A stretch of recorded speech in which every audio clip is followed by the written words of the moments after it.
Afternoon.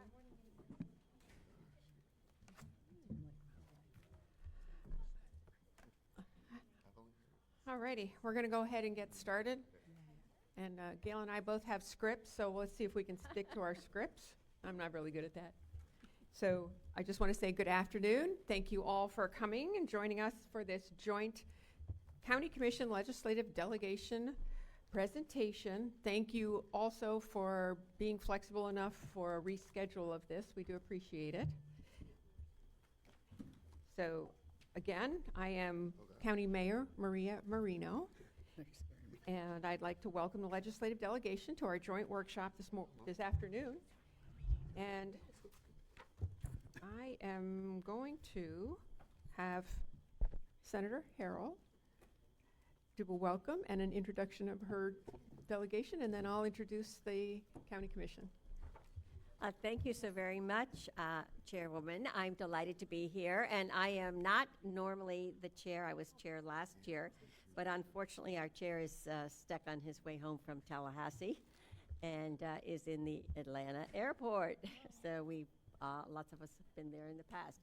He may or may not make it. I'm sorry he is not with us. But with that, what I'd like to do is go ahead and start with our introductions. And what I'd ask is we'll go start over here. And if you would just come around, and if everybody would please introduce yourselves, say where you represent, because Palm Beach County is such a large county. So give us an idea of your area. Good afternoon, and thank you for having us. I'm Meg Weinberger. I represent House District 94 for the Florida House. And can you tell us what that incorporates? Oh, sure. I'm so sorry. Newbie here. From, let's see, Southern Boulevard all the way to Jupiter Farms, and then west of the Turnpike all the way to the Glades. Thank you. Yes. Thank you to our public servants. Good afternoon, everyone. My name is Gervonta Edmonds, and I proudly serve House District 88. It encompasses Lake Park, Riviera Beach, West Palm Beach, Mangonio Park, and a slither of Royal Palm Beach. My staff is also here today, my legislative assistant, Graham Wise, and my district aide, Latanya Cruz. Thank you so much for having us. Thank you. Okay, Senator Bourbon? Oh, no. Yeah. Oh, pardon me. I didn't. Hi, I'm Ann Gerwig, and I represent House District 93. It is all of Wellington, a little bit of Green Acres, and a little bit of unincorporated Palm Beach County. A couple of Cobra communities are in my district, so I'm happy to be here. Thank you, Senator. And do you have staff with you? I did not bring my staff today.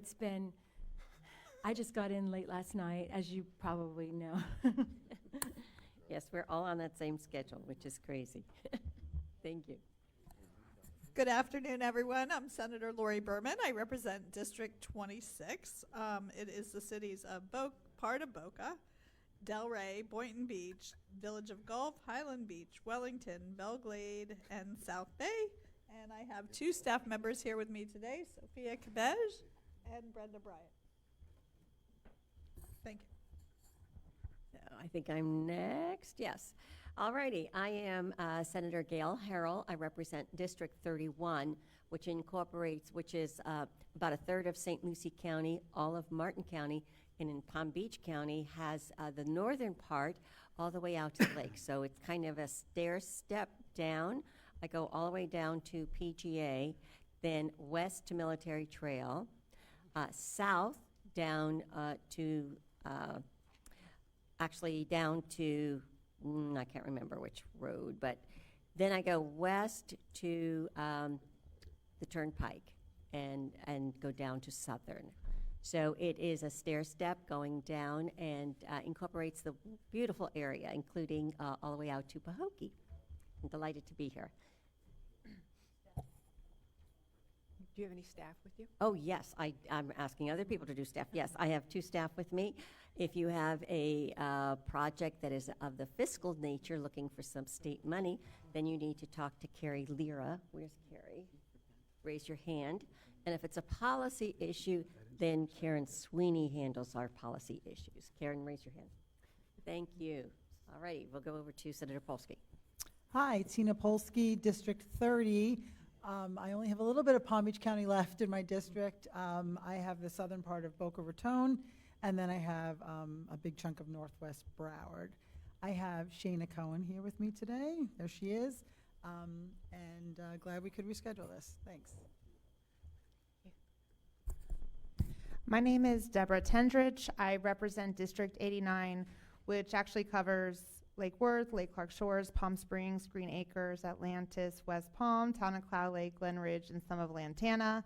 So a big chunk of central Palm Beach County. I am here with my legislative aide, Joey Ipolite, and we're happy to serve and be here. Thank you. Good afternoon, everyone. My name is Kelly Skidmore. I represent District 92, which is unincorporated portions of Palm Beach County in Boca Raton, Delray Beach, and Boynton Beach. And here today with me is Dr. Gwen Gonzalez, our legislative aide. Thank you. And I almost said Senator Powell, but. And I will turn it back to our mayor, and so you may introduce your folks. I do have one business point for you all. I think Joe Casello, if you was going to take nominations for the delegation, needs to appoint a delegation member to the Criminal Justice Commission. It looks like he volunteered himself. Yes, he would be very interested in serving, so I would ask the delegation, is there any other member of the delegation who would like to do that? See, this is the Criminal Justice Commission. It's the Palm Beach County Criminal Justice Commission. And we have a member of that from our delegation who sits on that. Is anyone like to serve? If not, then Madam Chair? with your yes. Is that the commission that meets at 8 o'clock on Monday mornings Yes. Yes. in West Palm Beach? Yes. Yeah, thank you, no.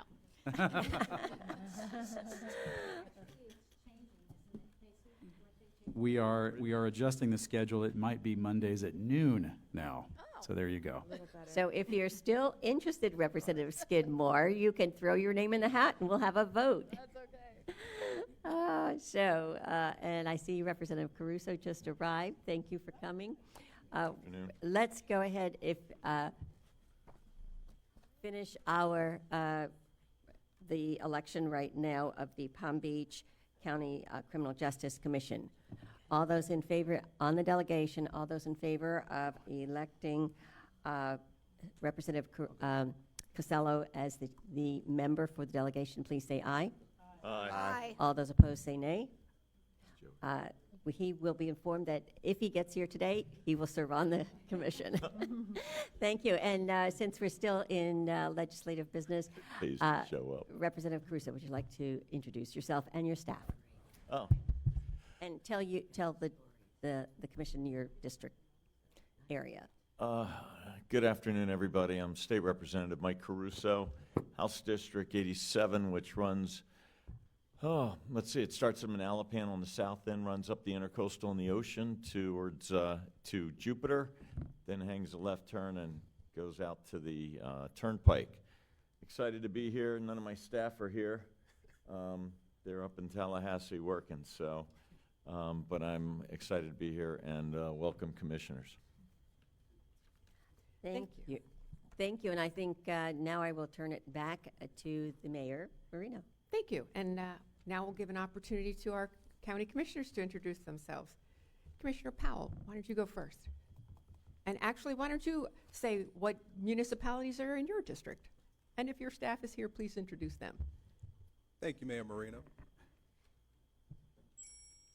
Good afternoon, everyone. My name is Bobby Powell, Jr., County Commissioner for County Commission District 7.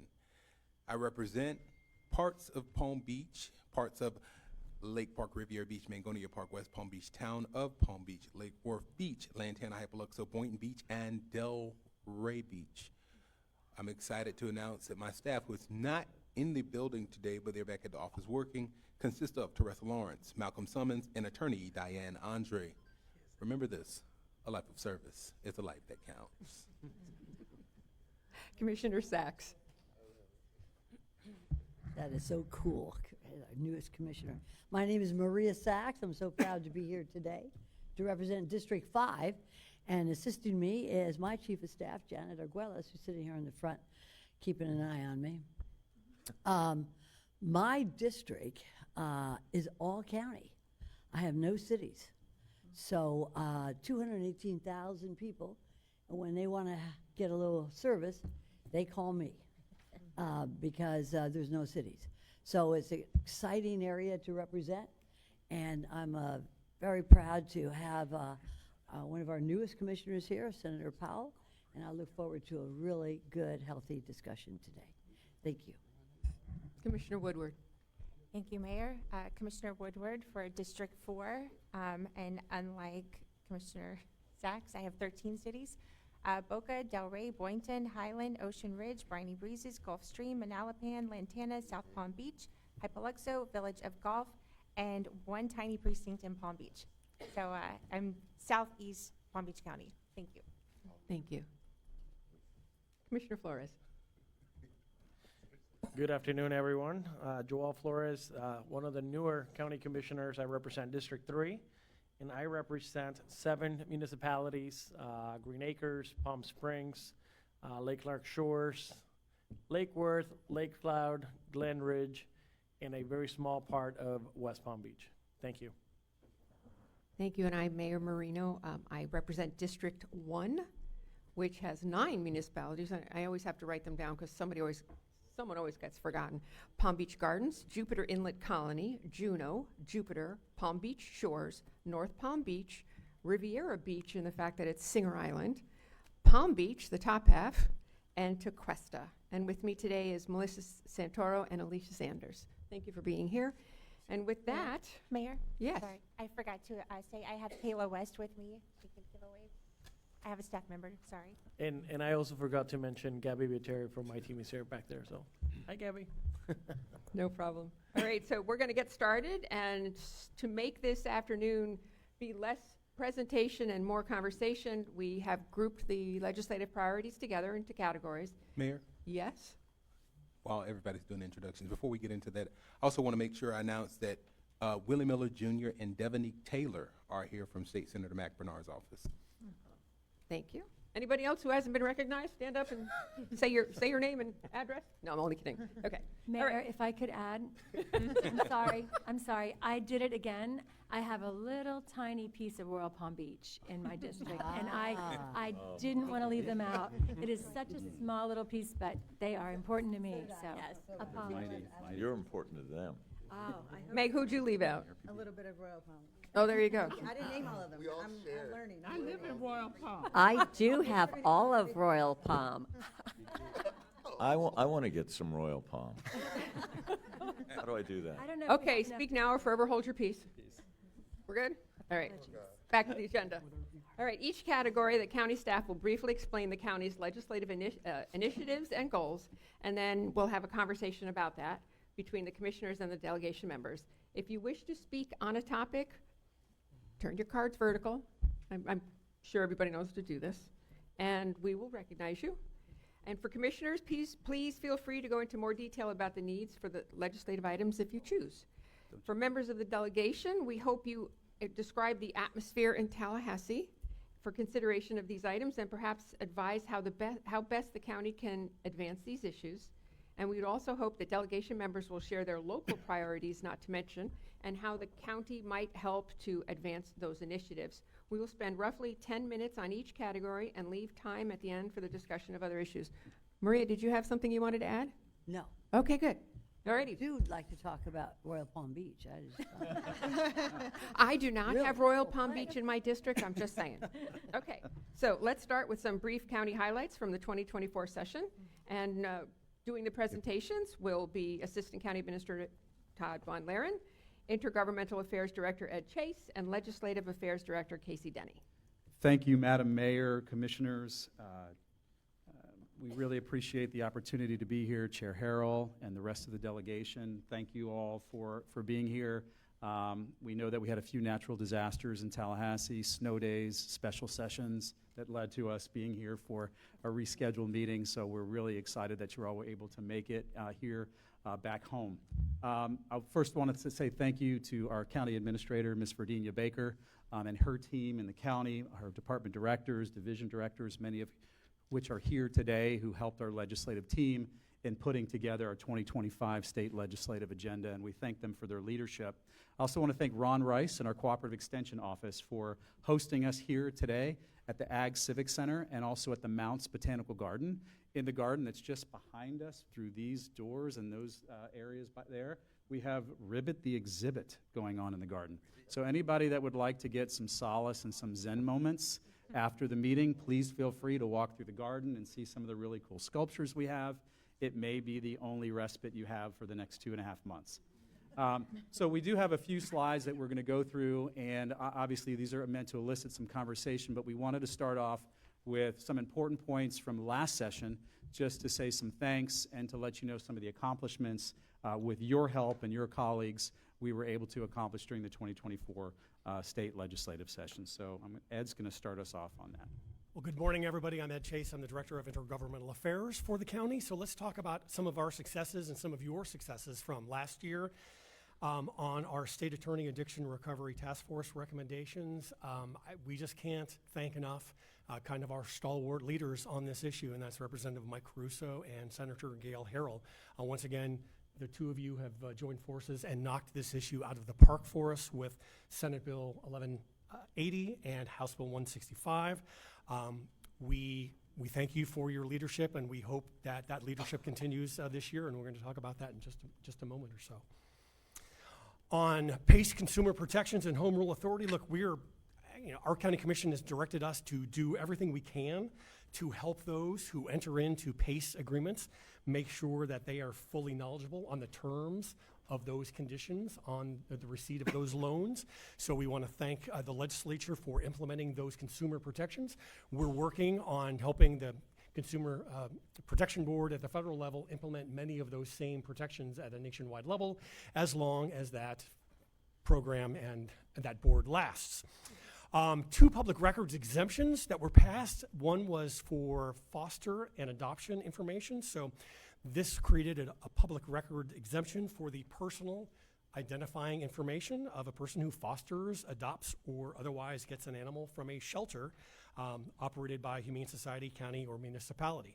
That is something that our Department of Public Safety has been working on for years, so thank you for your support in getting that passed finally. And another issue on the issues of public exemptions are for county attorneys. That exempts the personal identifying information and location information of county attorneys, as well as city attorneys and the spouses and children of such attorneys. That has been, for the past couple of years, that has been a priority of our county administrator, of our board, and particularly our county attorneys, who at times feel more than just a little bit threatened in their jobs. So we thank you for that. And now Commissioner, but then Senator Powell, we thank you for your leadership in shepherding that through the Senate for us. Thanks, Ed. And we wanted to focus, too, on a couple of successes we had on the appropriations side and give you some updates about where we are on some of these projects that were funded in the 2024 legislative budget. Our Central Palm Beach County Historic Infrastructure, $1 million grant that we received through our Water Utilities Department. We're currently working on 2 different projects with this, one in Green Acres and another one in Westgate. These are both septic to sewer conversions that we're working on. And so we're in communications right now with FDOT about the parameters and scope of those projects as we're getting ready to sign that funding agreement with them. So thank you very much to the delegation for your support of that. Our Lake Worth Lagoon Initiative and Seagrass Restoration Project, many thanks to State Representative Mike Caruso, then Senator Bobby Powell and others, Lori Berman, for working on some of our Lake Worth Lagoon Initiative dollars. This was the second allocation from a Phase 1 and then a Phase 2 of our Seagrass. We received $500,000 the year before, $270,000 this past year, and this is a 3-phase project that we're in right now. So we're in Phase 1 of year 1, and then Phase 2 is kicking in years 2 and 3 of that. Everything is on target and scheduled to move forward with that. Peanut Island Historic Restoration, $1 million that we received for that. Thank you again Representative Caruso, I know that that was something important to you. Also, then Senator Powell, Commissioner Powell on that. We've got 2 new members of our delegation that are working on that appropriation for us this year, Gail Harrell and Representative Snyder. But we are moving along with that particular project. We are in the design phase right now, the second phase of that. We got the design done for the docks that are right outside of the entranceway onto that particular segment of Peanut Island. And then we selected REG Architects, who is working on the design for the next phase as we actually get into the JFK bunker itself and to the Coast Guard facility. So all things are on track with that. Restore Reentry Program, I think this is like one of Senator Berman's babies. She has worked on this for the past 7-8 years with us. We've been successful in getting it every single year of some level. This is one where we work directly on contracts with Riviera Beach as well as the Lord's Place, and we're really excited about the $500,000 that's already being spent right now, and some of the results are really incredible. And then our West Palm Beach downtown signalization, we worked on this one, and the Board of County Commissioners in January just moved forward with the resolution with FDOT on helping with signalization in the downtown corridor along Okeechobee Boulevard that will help expedite some of the traffic into the downtown area. So thank you very much, and we have phase 2 that is in right now for the second year of that downtown signalization project in the amount of $3 million that is currently pending. Casey? In the area of housing and economic development, we're going to focus on 2 pretty significant items up here. The first is the prohibition of mid-lease rent increases on taxpayer units. Every year, the Florida Housing Finance Corp releases their updated program income and rent limits for affordable housing units.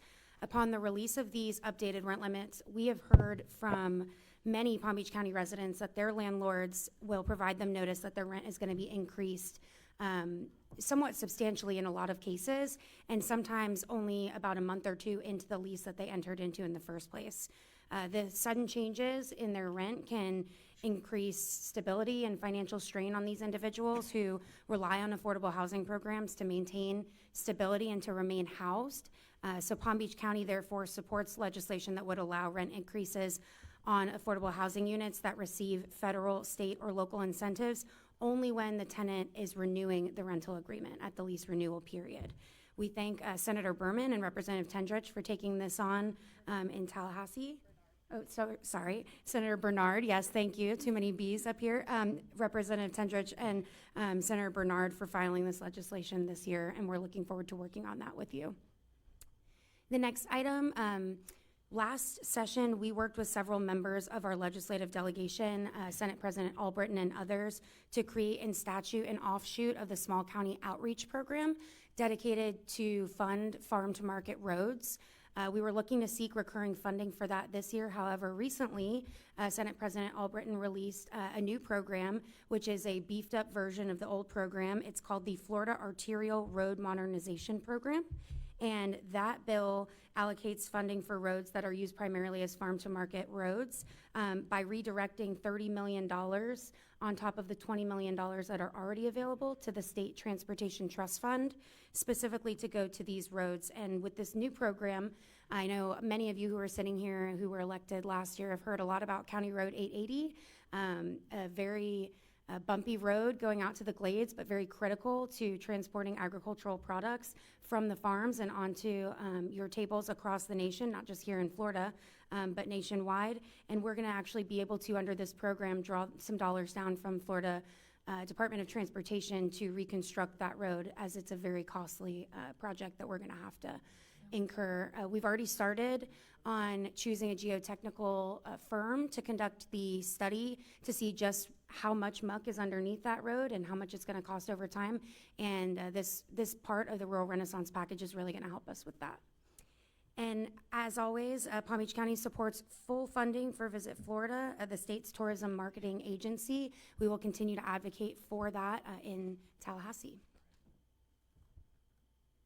If we could just pause there, Mayor, I know that on that particular slide on housing, and Representative Tendrich had maybe some information she wanted to share on one of the pieces of legislation that she was working on. For the housing? So we are, I'm excited to actually share that this has actually been pushed forward, presented about 3 years in a row, and we finally are getting it agendaed for the housing to help prevent these mid-lease rent increases. We have seen, I guess, that the majority of the individuals who these are affecting are seniors on a fixed income, and when these increases happen without proper time to adjust your budgets, you know, in a sense, it's almost like these individuals are put into a corner under duress when they're signing these leases because they have no other options of where to live. So when they're put back into a corner, they're forced. So this is a tenant protection bill that I'm looking forward to really working and making sure that we can protect these seniors, the veterans, those who have disabilities, who did meticulous amounts of paperwork just to get into these units, just to find out the next month their rent's going up and now they might have to ration their medications. So this is something that I'm very excited. We finally, after several years, were able to get it agenda'd, and we will be working through this, and hopefully it'll pass this year. Thank you. Go right ahead. On Health and Human Services, just a few issues. Again, we're supporting the State Attorney Addiction Recovery Task Force legislative program. And again, Representative Caruso, thank you for filing House Bill 405 on certified recovery residences. Senator Harrell, again, thank you for filing Senate Bill 464 on that same topic. We are looking forward to supporting Al Johnson and helping you get those proposals through the legislature once again. And if at any point, if you'd like to just chime in on any of these issues, this is why we're here, and we'd love to have you do it. I guess just to point out to the public that, you know, I guess over the last 7 years, we've been working hard. In conjunction with cooperation with Senator Harrell and Dave Ehrenberg and Al Johnson, working hard on cleaning up the addiction industry, and that's what these bills are all part of. We got rid of the bad actors, and we certify the good actors. And as a result, those fighting addiction are really, truly getting services to help them win the battle against addiction. So this is in a long line of bills to bring us to that fruition. Thank you. And if I may make a comment also, and I want to thank Palm Beach County in particular and Dave Ehrenberg's leadership in the past, and of course our new state attorney, who's continuing the amazing job Palm Beach County has done.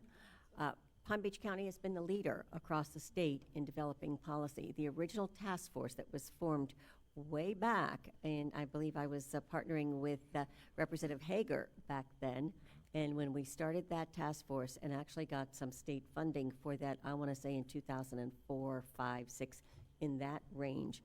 And this county has been the leader in the state and in the country on how we address addiction, how we make sure that we have the services there, but we also have the entities who are providing those services, whether it's detox or rehab or sober homes, that they are legitimate entities who are doing what they are being paid either by the state or private insurance to do. And it's because of the leadership of Palm Beach County that we are where we are in the state of Florida. Thank you.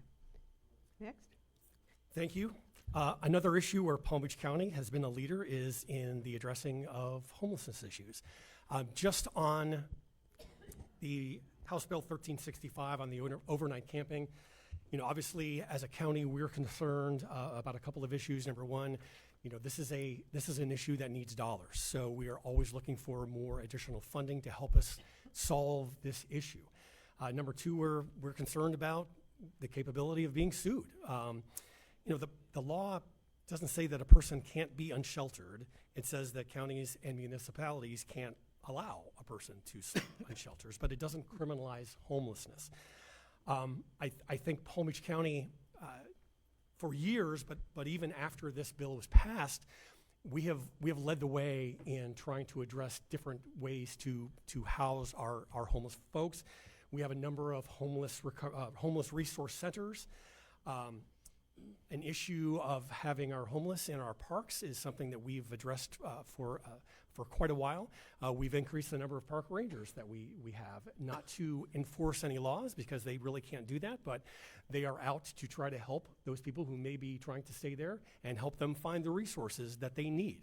We have those resources available here in Palm Beach County. We want to try to make sure that we can get them set up if that's what they want to do. Our Assistant County Administrator, Tammy Fields, has been a statewide leader on this issue. She has spoken to other counties. She's even led conferences with FAC on kind of instructing other counties how to go about this and treat this and do this the right way. So we are very proud of the resources that we have put in to take care of our homeless folks. We think we are doing it the right way, the way that the legislature has encouraged us to do that. But again, we want to make sure that this issue is being done in a responsible fashion. So we may need additional resources, and we do want to make sure that lawsuits are kept at a minimum, because that was going to keep us from going forward on that issue. On the issue of Palm Beach County Department of Health buildings, so our South County Administrative Complex is set to be, do construction, I think, in fiscal year 26. So we will be working with the Department of Health to try to locate a facility on that site, but that's something probably for next year, not this year. On the 45th Street site, work on the parking lot repainting and waterproofing is in the Department of Health legislative budget request. So we just want to make sure that we continue to have that funded during the legislative appropriation process. And we'll pause there, Madam Mayor, just if there's any other comments or questions from the delegation or commissioners on any of our Health and Human Service items up there or any other related to HHS. I don't see any cards up. Does anyone have any questions or anything they'd like to add? I guess not. Okay. We'll move on to public safety and criminal justice. A few items that we wanted to share and say some thank yous. The first issue is one that's kind of come up through a number of our conversations with our victim advocates and our sexual assault counselors that we have within the county. We have several dozen of them that work with us. And just so you know, these individuals are people that are on call 24 hours a day, 7 days a week, that respond to individuals during some of the most vulnerable and most difficult periods of their lives.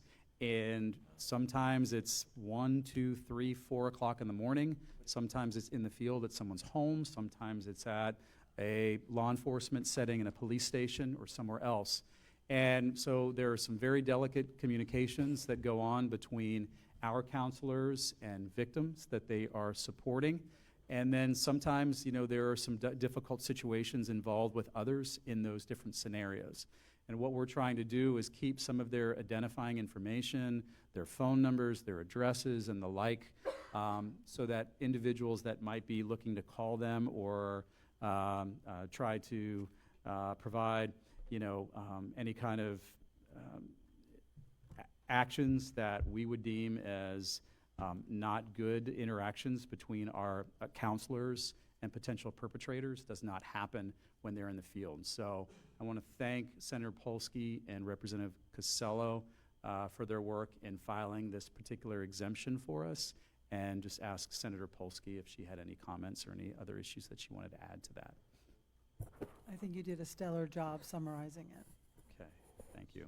And just, you know, a lot of these public record exemptions, these are standalone pieces of legislation. They must be filed standalone. They have to work their way through the legislative process. That way it's just part of kind of putting an additional light on those. And so it doesn't, you know, they're a little bit more difficult, I would say, to usher through the legislature. So thank you very much for the efforts, and we'll be working with you with our team to move that through. Another issue that we have worked with, in particular with Senator Berman, who's filed this a couple of years in a row, is on firearms in sensitive locations, particularly for us in areas where there's mental health and mental health counseling that's going on. You know, right now there are certain locations that are prohibited from being able to bring firearms throughout the state. It's a limited number, but particularly in areas where there are mental health counseling and treatment going on, that's included in Senate Bill 188, which is Senator Berman's piece of legislation. We thank her for filing that, and we appreciate your support, Senator Berman. I don't know if there's anything that you wanted to share on that. Thank you. It's a very tough battle So if there's anything you can do to speak to legislators about that issue, it's a very hard bill to even get agendaed. And then finally, what we wanted to point out, it's been quite a while in Palm Beach County since we have received additional judges in our county. 19 years, actually, since the last judges were added to the complement. And the Supreme Court released earlier this year, actually late last year, a certification of judicial need. And Palm Beach County was certified for 2 new circuit court judges and 2 new county court judges. The governor has included those recommended judges in his budget that he forwarded to the legislature. And so that is currently contained in that request that the governor's office has sent to the legislature.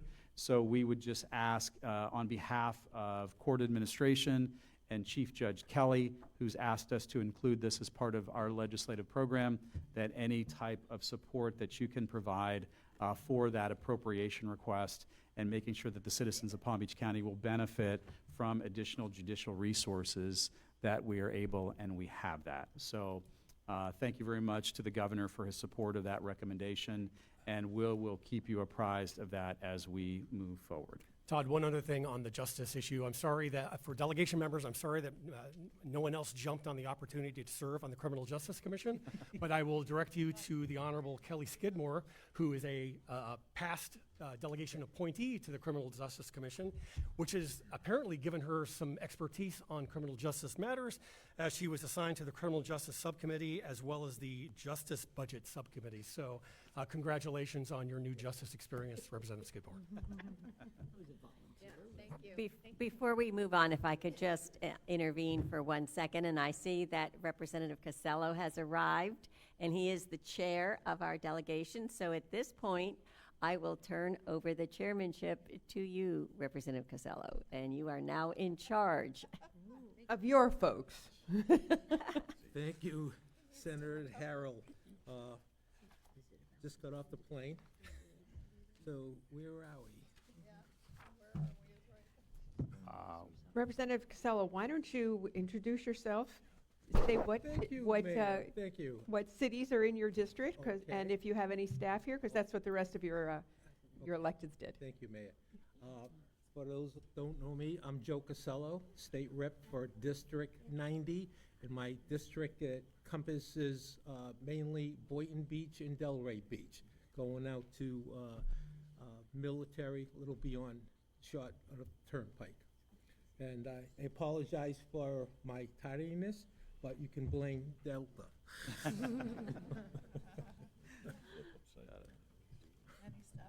Thank you. My staff, member there, Brian Bees, my district aide, so gracious to come to the airport and wait and pick me up, so I'm here. Thank you, Mayor. Thank you. Thank you, Chair Casello. And we'll move on to our local government and administration, and Casey will pick it up from there with some of the pending legislation that we're working on in that particular area. Thanks, Todd. Everybody's favorite issue to kick off this section, impact mobility and multimodal fees. Last year, we ended at a good place with the League of Cities and others. We're just going to keep an eye out to monitor any legislation that's filed related to these fees as we continue to work through the framework that was laid out by the legislation last year. And then we will continue to oppose any bills that negatively impact our ability to charge or collect any of these fees if they do become bills that start moving this session. Another public records exemption issue that we'll be working on this year, County Administrator's Public Records Exemption, and thank you to Representative Girdwig for agreeing to file this important legislation. Unfortunately, we've seen harassment and threats of some of our county administrators, and in order to protect them and their families, we're going to ask that their personal information like home addresses and phone numbers be excluded from Florida's public records laws to ensure their safety. Representative Gerwig, would you like to say anything on that before we move on? Well, I appreciate being offered this assignment. I know public records is a difficult one. We know I'm not shielded, but the idea behind this is the administrators are not the decision makers. which we know may or may not be true, but they basically are carrying out the will of the elected body. So they don't have the same kind of pressure that we have as the elected body. So why would they have this kind of information out there where they could be held accountable in a way that's inappropriate? So I'm happy to run that one. And it's a tough one because we know we like open records. Florida is huge about open records. But again, when you're an administrator and your body tells you in a majority vote to do something, you're required to do that policy. So it seems inappropriate to me to have the kind of harassment that the staff receives. So I'm happy to do it, and thank you for this opportunity. Thank you. The last issue that we'll touch on in local government and administration. Oh, we have somebody else? Go ahead. Administrator Baker. Thank you, Mayor. I would like to thank you very much for taking that on. I know how difficult it is to even have a discussion on exemptions.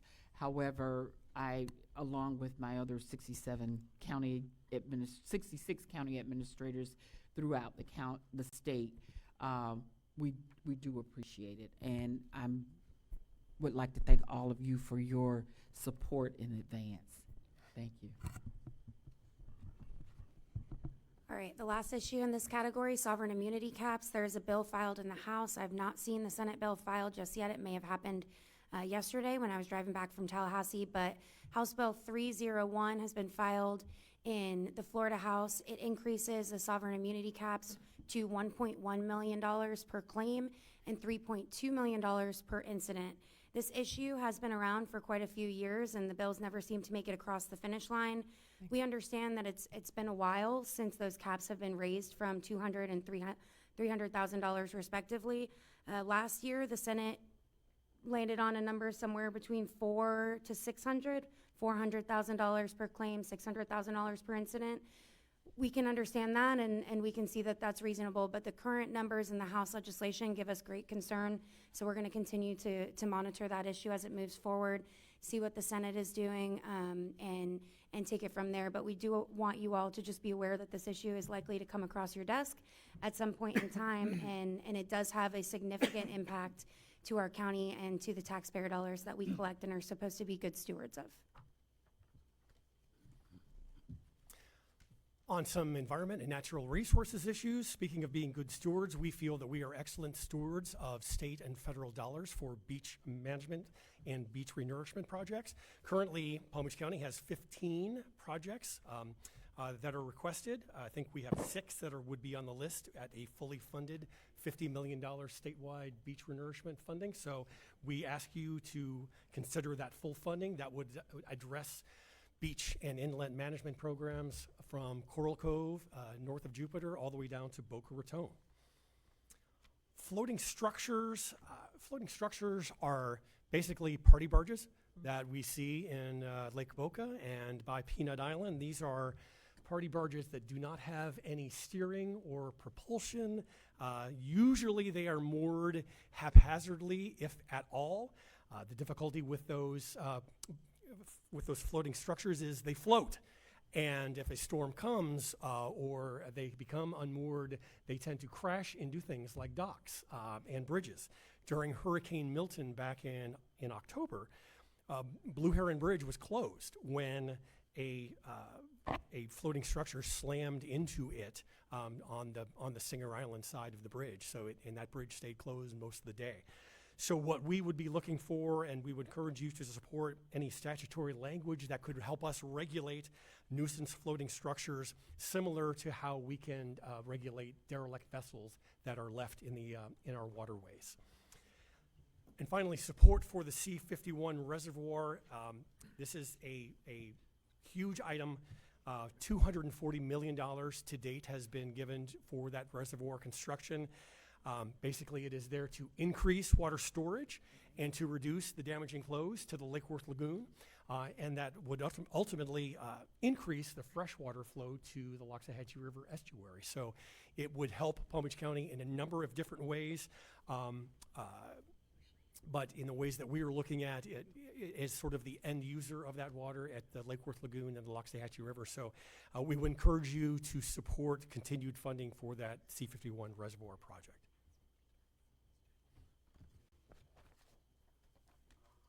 As is every year, we continue to support our partners in the education space here in Palm Beach County, including the legislative priorities and the appropriations priorities of the Palm Beach County School District, Florida Atlantic University, and Palm Beach State College. I know Florida Atlantic University was just up last week visiting you all in your offices and touting their new designation as an R1 school. So we're looking forward to working with all three of these entities this session to help advance their legislative goals. Well, this is a slide we might spend a few minutes on. So it doesn't appear as though the Speaker or the Senate President have really come forth with a full list of their priorities, but these are a few issues that we would expect to have you consider during this course of this legislative session. We just wanted to touch on them briefly, but really ask you to give us your assessment of the temperature in Tallahassee as to how these might be addressed going forward over the next couple of months. Number one is an issue that our board members have received an awful lot of input about, and I'm sure over the course of the campaign trail in the past few months you have as well. This is the condominium assessment relief issue. We just encourage you to look for reasonable options to try to help our condo owners out. It might be an extension. Is it one option? I think one option that Miami-Dade has at least tried in the past was a program where they offered low interest loans to help people kind of address those condo fix-up issues. It seems that the House Speaker has clearly taken that off the issue going forward, but in Palm Beach County, in unincorporated Palm Beach County at least, we have about 1 in 5 of our condominiums that would fall under the milestone inspection program that have not yet either done the inspection or submitted that inspection to the county. So that's 90 out of 600. That is a concern, a huge concern to our Board of County Commissioners. They have directed staff to reach out to those in violation and inform them that they need to bring that up. But again, we'd like to be your partners in helping those associations go forward and try to get this taken care of. Director, could I chime in? You may.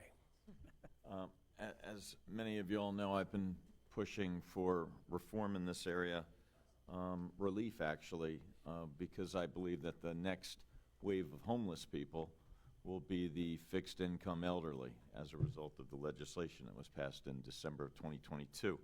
Been working with the governor. He called for it in special session, and I've been communicating with the governor for probably almost a year, and he called for special session A, which just took place. As you mentioned, the Speaker, he's the one who ran the bill in December of 2022, and he's got ownership of that bill, and he has made it very clear they are not offering any relief. In fact, I understand there's a bill filed that may impute penalties on condominium boards for not complying with the law. So it's going the opposite way, sadly, but I'll continue to work with the governor to see what we can do.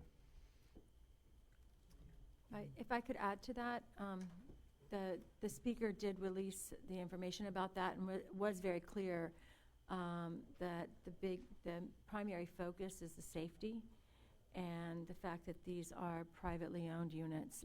He hasn't given any leeway in that regard, but they were strong about that these are privately owned units and that safety is our biggest concern. Commissioner Sachs. Thank you. To all of our legislators, who are the lobbyists that lobby for our condominium associations and their residents?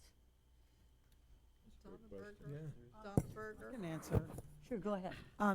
Well, I'm not sure that he necessarily takes a stance either way, but they represent the, Travis Moore is someone that we work with very closely, who represents the community associations, and I view him as more of a center of knowledge than kind of, advocating one way or the other, but he does work very closely with those who have been working on the bill like Jennifer Bradley and Jason Pizzo in the Senate. So he's someone that I turn to for expertise, and they'll put out, information papers for us after bills have passed and explain, kind of what happened. Like there was more recently, after the safety bill, there was also kind of a condo board reform bill, and he was very involved in that. And that also was very important.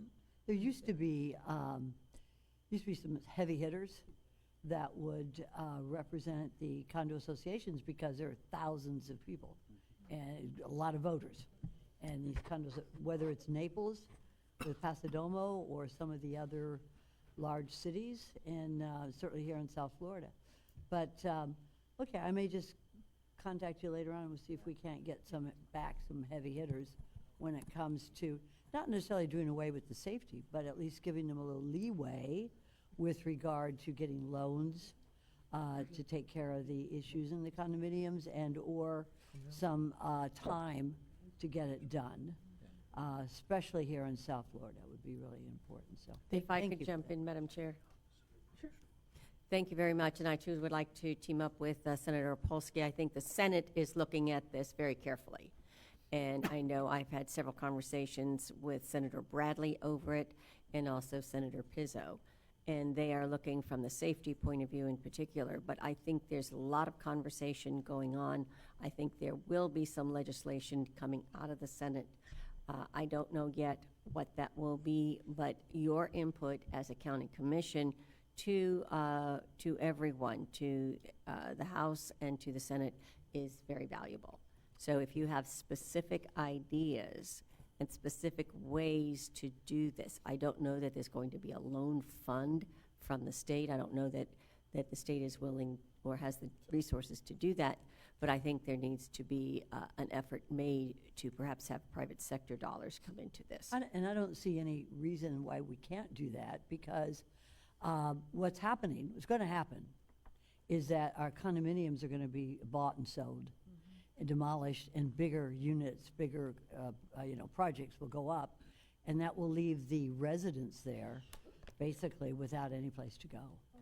So it is Already happening. And there's, I know there is, and a lot of our homeless are actually seniors. Yeah. But what we need to do is find, and you know more than anybody, Representative Crusoe, in terms of whether a bill comes out, either the Senate or the House, and he vetoes it, we're back at the starting point. But maybe we can find some solutions that will not require state funding for our. Oh, no, the governor's not going to veto it. The governor would encourage a bill of this nature. That helps. It's the speaker that has laid down the law that we are not going there this year. Commissioner He may Flores? not be going here this year. Commissioner but Skidmore. We may. Hopefully the Senate, as Senator Harrell says, Good. Okay, will be able to coerce the House to comply. Okay, Commissioner Flores, and then Representative Skidmore. Yeah, so one of the things that I'm seeing is that when they're doing these assessments, we are focused on the structural damages, which is the safety concern for most of our communities. And I think we all agree that that should be taken care of. But what we're seeing too is that these communities are adding additional stuff to not just the structural damage, but they're adding everything that they need to catch up to these assessments. So there's really two different tiers of assessments being, you got the structural damage, which is the study that the state requested, but these communities are also adding painting, sprinkler heads, whatever they're trying to catch up on. So if there's any way that we can break those out, I don't know how we do that, but that's affecting our people, where their HOA fees are now more than their actual mortgage if they still have a mortgage. And the other component of it is that it's the third item down here is insurance. These people, between insurance and these condo association fees, I think we're going to see a lot of people going into foreclosure because they're not going to be able to afford. And what we're facing as a county is more people living on the streets or of their cars, more resources than having to be taken from the county level to try to house these people. So it's an issue that's gonna affect us, and it's gonna affect us hard if we don't look for solutions at the state level.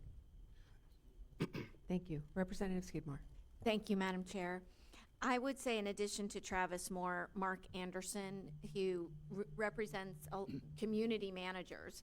I mean, if there's an industry that's going to be affected by this and you want to follow the money, I would say create a collaboration with the folks who are going to be hurt the most, and that is going to be community management companies who won't have any residents to pay the management fees as these buildings start to empty out. So they have a built-in incentive to find a solution, and that would be a good workshop, and that would be something I would recommend. Travis and Mark work together on a lot of issues, and I know that they would be willing to help. Thank you. Representative Edmonds. Yeah, I just want to talk about a quick Band-Aid we added for the past couple years, which was the My Safe Florida program. If you look at that data, Palm Beach County really took advantage of that program. I think we were ranked in the top 5 who received applications and granted funding. And so they're going to be doubling down on that particular program, and we just want to make sure Palm Beach County is at the top of that list. Thank you. Commissioner Woodward, and then Representative Polsky. Senator Polsky. Thank you.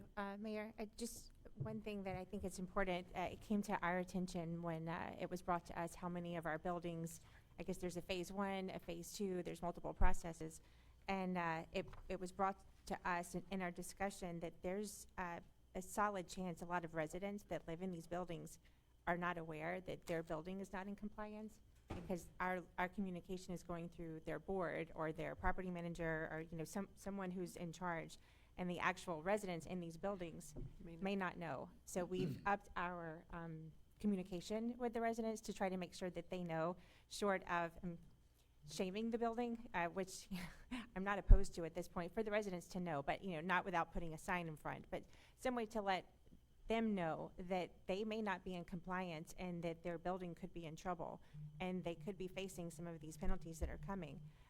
That's something, I don't know that that's something you can be doing at a legislative level. It's something we're tackling locally, but I think a number of our cities, we're trying to be in touch with them too to make sure they're doing this, because it was concerning for us to know that there are people, we kind of look at these condo owners and think, oh, you guys have to know this, but they very well may not know that they're not in compliance. And I think we have 90 buildings right now with 0 compliance out of 600. And then the other thing I wanted to mention, it's been in a few conversations that any of these buildings that did have to have a significant assessment for safety reasons, allowing them more time to build up their reserves so they're not hit with both at the same time.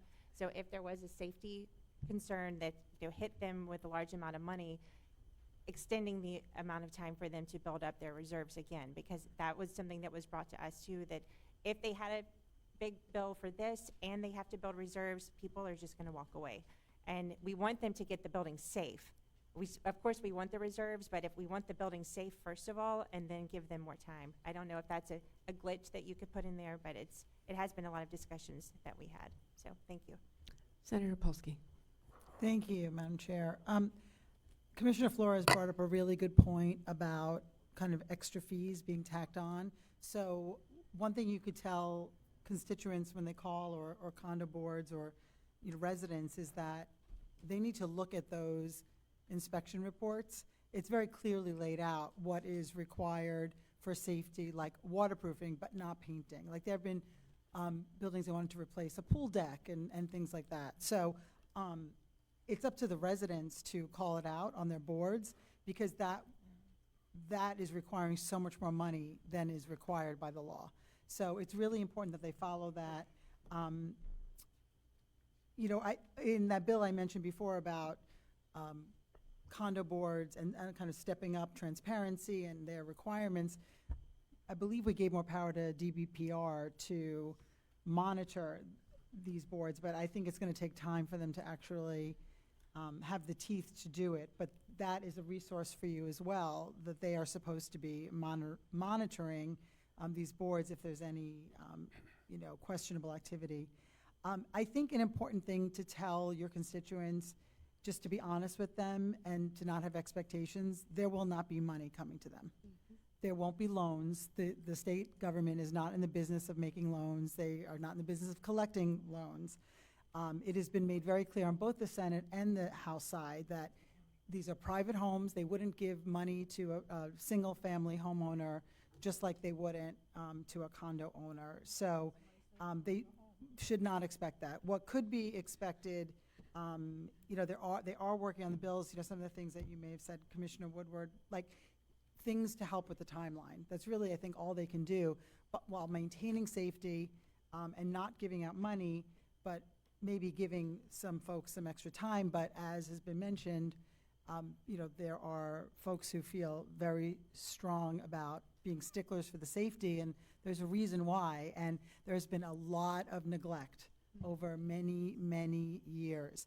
And these fees have not been raised, but unfortunately, there's a perfect storm with this happening and the property insurance.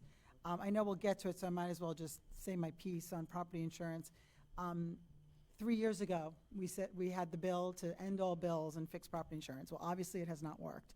There are more companies coming in, but it hasn't lowered premiums.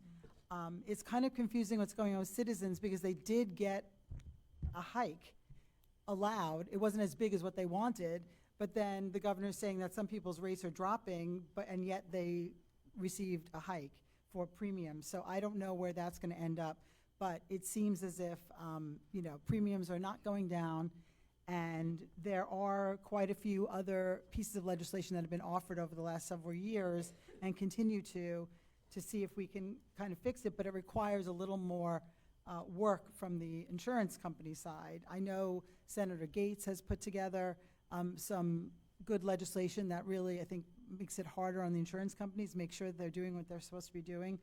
And we'll see if it gets heard. It's been a problem. You know, we kind of had this one bill, that's it, that'll fix it, and it hasn't. So we need to look at other avenues besides litigation as being the cause of the premiums going up, because there's been a lot less litigation now that they've kind of cut off some of those avenues. So there are opportunities to make some more inroads in property insurance, but I don't know if they're going to be taken. Thank you. Representative Tendrich, and then Representative Gerwig. Thank you. The condo crisis in my district in particular is from, I held a town hall and we had several hundred residents come and participate in it. And there was just a common consensus of fear about where they're going to go, especially since one of the fears is that some of them actually tried to sell their condos at a very low rate just to get out and to move. And the condos also blocked those sales because they did not want to have those units being sold at a very low rate. And so they were just trying to get out because they couldn't afford the assessments month to month, and they didn't want to get too far behind. It's also forcing individuals into reverse mortgages, which then they lose that property for generational wealth to pass on to their family. You know, one thing that I learned from these seniors is these are affecting the low, like 3 or 4 stories. They're not necessarily these huge sky-rise condos, and they just wanted a little grace. I will say that this is something that they have actually expressed to me, that they'll get in a bus and drive up to Tallahassee and fight. And, you know, I don't want to make the residents feel that we're not working for them. And I feel that we're just giving them dead end after dead end. So I'm very excited that this is, you know, actually being presented today, because I would love to see a solution for these residents, because these are seniors who are not able to find additional work. No, not many people are hiring 80-year-olds right now, and these individuals own their condos outright without a mortgage, and their fixed incomes or their pensions were set in a stable budget for them to actually sustain their households. And so this is something that I'm taking very seriously, and if any legislation could be passed for the next session, I'm more than happy to partner with anyone here to make it move. Thank you. Representative Gerwig. Actually, I'm going to ask Representative Casello. I know that last year they did pass a very small test group for condos similar to My Safe Florida Home, but it was such a small amount of money, and I don't know how we track that. So I kind of have that question for Representative Crusoe and Representative Casello, because I think it's probably on your radar, but I don't think it was very much money. It was 170,000 per 150. 150 per condo. It was Not per unit, per building? per 30 million. No, not per association. Association. Okay. Per association. And if there was associations under a master association, then each one of those associations under it could get the 150,000. But 175. it was How $30 fast did million, it and it went in 2 days. 2 days, okay. See, that's what we're seeing, and, It was but 175, and it's 30 million. It was 175, it's 30 million. It went in 3 days. I believe the governor's budget that he just proposed increased that amount. So I think that you will probably see more coming this year under that program also. But it's minimal compared to the number of condominiums there are in the state. thank you for the clarification. Thank you. And going back to something that Commissioner Woodward said about outstanding in Palm Beach County, we as commissioners each got a list of those units within our district, and actually picked up the phone and called all of those units. And it does take a lot of work, but some of them had actually sent their reports to DBPR and hadn't sent them to the county yet. So that's why some of them were delayed. But most of them, everyone else that I called, except for one unit, which they're selling their whole unit to a developer, so they're not worried about fixing. But the other ones were on target. Notification is important for our taxpayers and our residents, and we need to make sure that they're getting the right notification. But in following that, we need to make sure that whatever they are doing, the information does come back to us and not just DBPR. So there you go. What's next? Commissioner Commissioner Flores. Flores. One last comment. I heard Representative Caruso. Caruso. It's okay, my friend. Oh my God, I almost said Casello. Representative Caruso mentioned that there could be possibly holding some of these officials at HOAs responsible if they're not good actors. But what happens when you have boards that say, you know what, I'm not going to be an officer? Because I've heard that response too in my district, where they're like, if they're going to do that, I'm out. I'm not doing this any longer. I don't get paid for this. So I think that we do want to prevent bad actors, but if you come down too heavy, you're not going to have people representing these HOAs, and then what happens? Who makes the decision? They're going to hire a management company just to make all the decisions? That could be that's a slippery slope. I'm just bringing that up because I've heard those comments from HOA officials that say if they're going to come down this heavy against us, we're not taking on the responsibility. Mayor? Commissioner Flores. I'm president of 2 associations, and one's a condo, one's a homeowner, and I'm sure this is repeated all out there. I can't get anyone to be a board member because of what's going on in the last couple of years, and there I'm stuck as the president of these associations, even though I don't have any time to do this anymore, and but nobody else will take up the control of it. So it is going to be a problem. I think when these penalties and all come out, if that passes, I'll be stepping down too, because I don't want to be subject to it. The job pays so well. Yeah, right. I think the most important thing for us would be to get time extensions for the safety. You can't, we don't know the reasons why folks didn't do the work along the way. As homeowners, we do our work. I'm a homeowner, I do my work along the way. I don't know why the condos did not. But I want to say carefully that it would be tough for government to bail them out, to take taxpayer dollars for taxpayers that did maintain their units and then give them to associations that haven't. I know that's a very slippery slope also. So if we can do something about the time of which they have to make these safety inspections and repairs, that would be the best case scenario we could ask for. So All righty. If it's safety, we cannot wait. Oh. Can't wait for safety. Senator Harrell.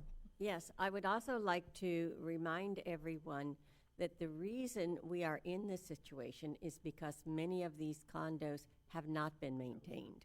And we had one major problem in Fort Pierce on the beach where there's a significant amount of damage and people were evacuated for very specific safety concerns that it could fall down any day. We also in North Palm, no, I guess it was in Jupiter or Juneau, we've had several condos that have been closed. So this is real. This is not imaginary. This is real. There are significant safety concerns. And, as I know our Senate is committed to finding a way to make things work, but we have got to be realistic in what we are expecting, and we have got to make the necessary repairs for people's safety. So tough situation. As I say, my door is always open for new ideas, and I am not the least bit afraid to be very vocal on them. So keep me informed. New ideas. Commissioner Sachs and then Representative Casello. Oh, thank you.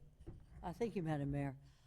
I really appreciate Senator Harrell's statement on this issue because it is very important. But let's not forget that every building in this state, and we have more condominiums in this state than any other state in the country, was built probably with the approval of local governments on zoning and issues such as that.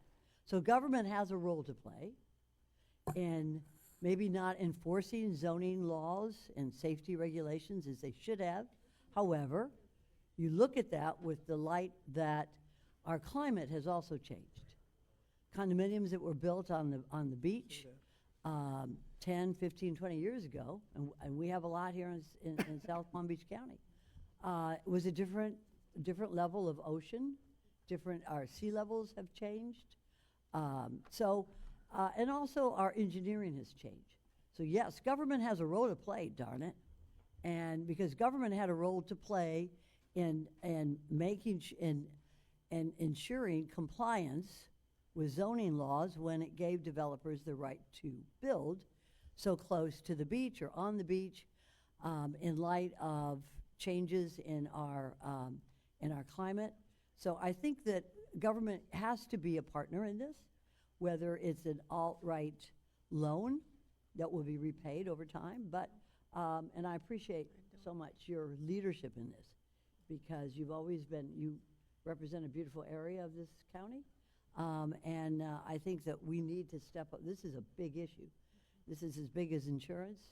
And I think Florida needs to lead the country in ensuring safety, but without hurting the people who actually live in these buildings. So thank you, Senator. Representative Casello. Thank you, Mayor. To your point, why haven't the repairs done in the past, the repairs not done, is because the fees are kept artificially low. When somebody's going to buy a condo, a house, what's the one question they ask first? How much is the HOA fees? So makes your property more attractive the lower the fee. And that's basically it. That's why the money's not there now to get repairs. They just had enough money to cosmetically keep the units up, street appearance, but for major repairs, the money was never there because the fees were kept artificially low. You are actually cementing my point. Correct. Thank you. All right. Okay, I think we've slid into property insurance, so let's kind of finish that up with this. Commissioner Flores, you made an excellent point on the condo assessment issue. As those milestone inspections come in, it is highly likely that insurance companies are going to use those inspections to either non-renew or drastically increase those rates. So that's another financial issue that our condo owners and our condo associations are going to see. So thank you, delegation members, for kind of giving a temperature on property insurance. We'll go back to property taxes, that issue just for a moment. I'll turn that over to Todd for a brief explanation. So we've heard over the last couple of weeks some conversations from the governor and a number of different press conferences about the elimination of property taxes. In the Senate, Senate Bill 852 was filed this week by Senator Martin, and specifically he's asking for a study to be conducted by the Department of Economic and Demographic Research to look at both reductions and replacement of property tax revenues through budget reductions, sales-based consumption taxes, and locally determined consumption taxes as authorized by the legislature. And, just from a taxing perspective, the federal government particularly relies on income tax dollars. At the state level, primarily sales tax dollars, and at the local level, property taxes. But I would also senators and representatives that the required local effort for education is something that the legislature requires of our school districts to levy in property taxes in order to be eligible for state money. So there is a big component on the state side of how they use property taxes. And then I would also share an overwhelming amount of property taxes at the local level that we collect is used for public safety, for law enforcement, for fire rescue, for emergency management, and really that is kind of the bread and butter of a lot of our local government budgets. So we wanted to kind of share our own study with you a little bit and give you a few ideas of some facts and figures, and I will turn it over to our administrator to really talk about our collections on the property tax side, and then really in that public safety sector to see how that sizes up with our overall collections and what we spend on public safety. Madam Administrator? I'll just add a few points. Todd pretty much covered it. Property taxes make up roughly about 22.2% of our overall budget. So our boards have been consistently telling us to hold down on property taxes. They have, over the years, reduced our millage rate as values increased. But I also want you to be well aware that the bulk of our revenue from property taxes go to support law enforcement, as Todd talked about, fire rescue, as well as emergency management. And we know that our issues with emergency management continues to increase because we never know what disaster is lurking, and we have to be prepared for it. So it's an easy thing to say, cut property taxes, but our residents demand us to provide them safety and responses in a timely manner from fire rescue as well as law enforcement. And if we go to user fees for those things, that makes it a lot more difficult because we have to serve all the residents of our counties, not just Palm Beach County, but throughout the state. And so I want you to know our commissioners are adamant about keeping property taxes as low as possible, and your administrator is also fiscally responsible when it comes to property taxes over the years. And I want to repeat the first thing that Ms. Baker said. Only 22% of our budget is property taxes. Everything else pays for itself. The airport pays for itself. The water utilities department pays for itself.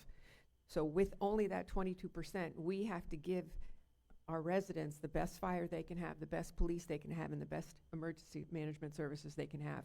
And we're doing that with 22% of our budget. So when you say, well, let's get rid of, not you, I don't think anybody in this room wants to get rid of property taxes because the impact of getting rid of property taxes in Palm Beach County or in any county is, especially your small counties, you get rid of property taxes, they're out of business. Our counties will be bankrupt and out of business. So bring that message back home, please.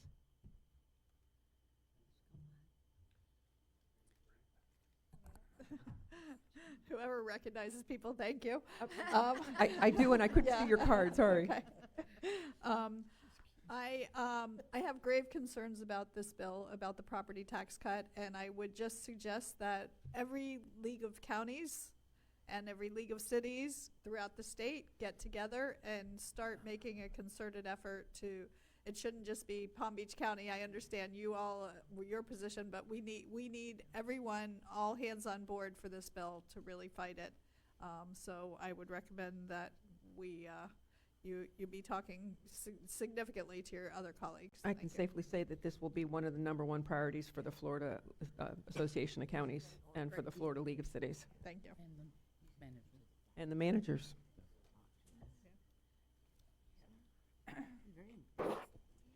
I would just remind everyone too that this would be if we required higher sales taxes or consumption taxes, it's going to be very regressive in nature.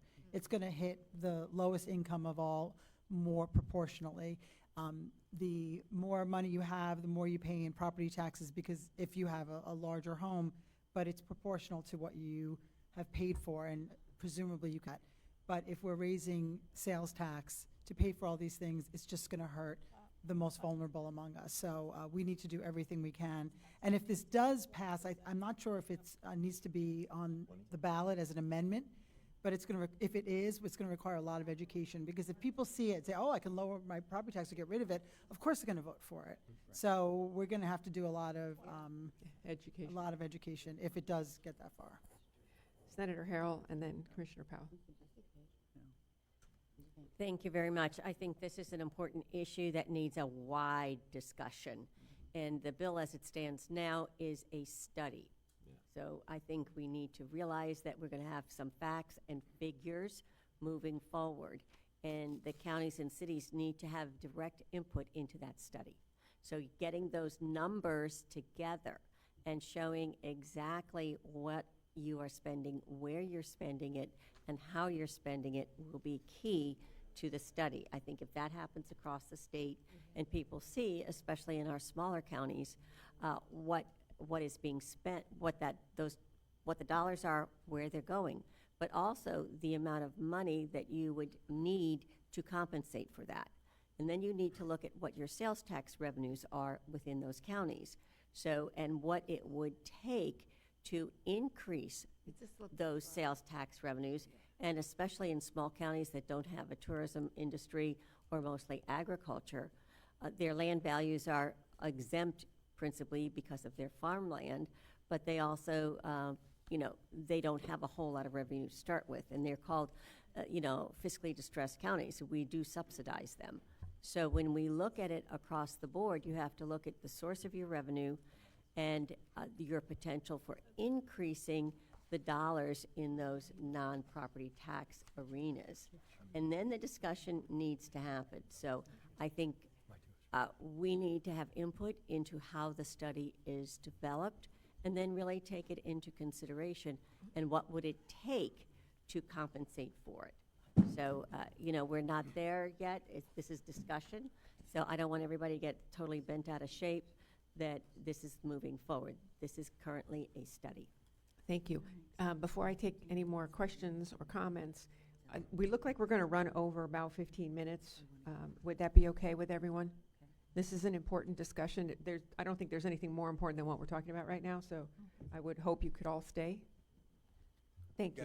We've got other things. We do. We have other things to cover, too. Yeah. Yeah. Did you want to comment other than that? I did. Okay. I'll say this. With regard to what Senator Harrell said and also what Senator Polsky said, just keep in mind that Senator Polsky indicated that people who own homes, they pay a proportionate share of their taxes based on the size of the house they own. Also, homeowners get a tax exemption, a homestead exemption. Those of us who own homes, I can guarantee you that even if they took away the homestead exemption, we would still be able to pay our portion of what we owe on our home or what our taxes are. When you start doing studies, we know that studies in the legislature generally lead to something else. I've been in the legislature 12 years, and the way to stop it is to vote no on the study when it comes to you. But you've got a problem, because this is regressive. It is going to impact those people who are lower income, because they'll pay a greater portion of that. Plus, remember this. The people, and I know a lot of them, who grew up in Palm Beach County like I did, born and raised here, in my late 30s, early 40s. A lot of those people cannot afford to live in Palm Beach County anymore. They're moving to Georgia, they're moving to Alabama.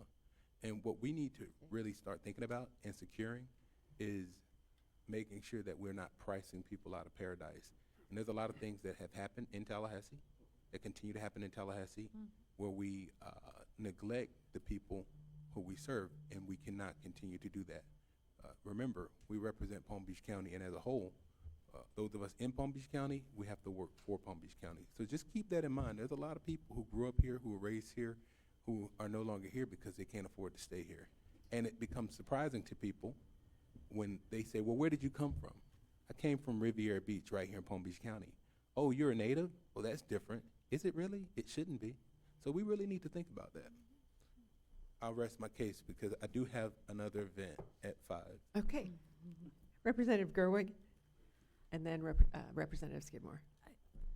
One of the situations, and I'm going to say something very unpopular. So if you look at your property taxes and then you look at your next door neighbor's property taxes, we have one of the most inequitable schemes, and we did it for a reason, which was save our homes. We did to keep our residents here. We locked in, and it can only go up 3%. So my house, my property taxes, and it's all public records. You can look at yours. You can look at your next door neighbors too. I pay about $9,300 a year in property taxes on my home. My next door neighbor built a house 2 years ago. They're paying $27,000 on that home. So it works. It helped keep mine down, and I can still afford my home, and that was the intention. But we've also created a really inequitable scheme in some ways. So I can understand the question about should we have property taxes or not. Well, it'd be great if we could provide services without collecting money from anyone. But it's going to come from someone, and I kind of think what we have is not great, but I don't think sales tax is the way to go. I agree with the statements that have been made about that. And also, if you live on the north border of Florida, where lots of our legislatures do, you're just going to go to Georgia and buy everything. And what is that going to do for your community? So I agree that Senator Powell and Commissioner Powell and all the things he's right, except, you know, it's still difficult because the money has to come from somewhere. And I agree. It's not, the study is just going to start that process. And it's money that's, I don't know, you don't get it back. You don't get the study money back. So say no to the study. Representative Skidmore. Thank you, Madam Chair, and I agree. Say no to the study. It's a slippery slope always, but this is not an original idea. For those of us who were in the legislature when Marco Rubio was Speaker, this was his idea to eliminate property tax and increase sales tax. It did not go well for him, and it's not going to go well, hopefully, for the governor. The problem is what Senator Polsky said, that it sounds great. Even some folks here are like, well, I wouldn't mind if my property taxes went down or were eliminated, because it is an expense that we all pay. When you engage in this type of legislation that creates this study that looks at the idea of people paying less taxes, you create the environment where people want to pay less taxes and want to support that. It is a terrible idea. This county knows it. I hope most counties in the state of Florida know it, and I am hopeful that the governor will soon know it very intimately. Thank you. And I think we're going to not take any more questions because we have a couple more slides. We will finish off with disaster recovery efforts. So we had 5 storms hit Florida in 2024. So we will look for relief legislation that might include funds for counties to update their emergency operations centers, or any plans that the Department of Emergency Management statewide has to create any regional EOCs or anything that would affect our EOC. And finally, state park use protection. Senator Harrell, we want to thank you for your leap forward on introducing that bill, and congratulate you on at least stop number 1 on that issue. If there's anything else you want to add to that. Thank you very much, and I want to thank all the people of Palm Beach County, Martin County, St. Lucie County, the whole state of Florida, who really came out and made this a real definite statement about how important our state parks are. And I would invite you all to please go on and be a co-signer on my bill, and Representative Snyder's bill. If we had 120 people in the House and 40 people in the Senate with their names on the bill, we might get it passed. Thank you. So on the next slide, this is really just a thank you to everyone around the table in our legislative delegation. These are some of our county appropriation requests that we are putting in this year. And to our House members and our senators, your names are next to your individual projects that you've submitted. I can't thank you enough for taking on some of our priorities, making them your priorities. We really appreciate it. And we just want to say we will be there with you fighting for these. Our lobby team will be there as a resource in its totality, both our in-house and our contract lobbyists. That's one of the things that you get when you take on some of our priorities, is the whole team working together to do this. So thank you to each and every one of you. And Casey and the team have been doing an amazing job working with you to get these in to your respective chambers. And we look forward to another successful year on the appropriation side. So thank you very much. And then Casey will end us with our last local bill. Just to finish us off here today and then open it up for any final comments, thank you to Representative Skidmore for filing the local bill, and the only local bill that Palm Beach County has affecting our beautiful county related to the Building Code Advisory Board to change the definition of local building official as it applies to the Building Code Advisory Board. This just reflects industry trends and allows us to have a larger pool of qualified applicants. And on that, Madam Mayor, we'll turn it back to you if there's any delegation member remarks or discussion points that they wanted to bring up. Anybody have anything they'd like to add, subtract, multiply? No? All right, before we adjourn, you all said you had nothing additional you'd like to add. This does conclude our workshop. Thank you for staying a couple minutes longer. We look forward to seeing all of you in Tallahassee on March 4th and 5th for Palm Beach County Day. And we are adjourned. Thank you so much for being here. Thank you. Good team. Good job, guys.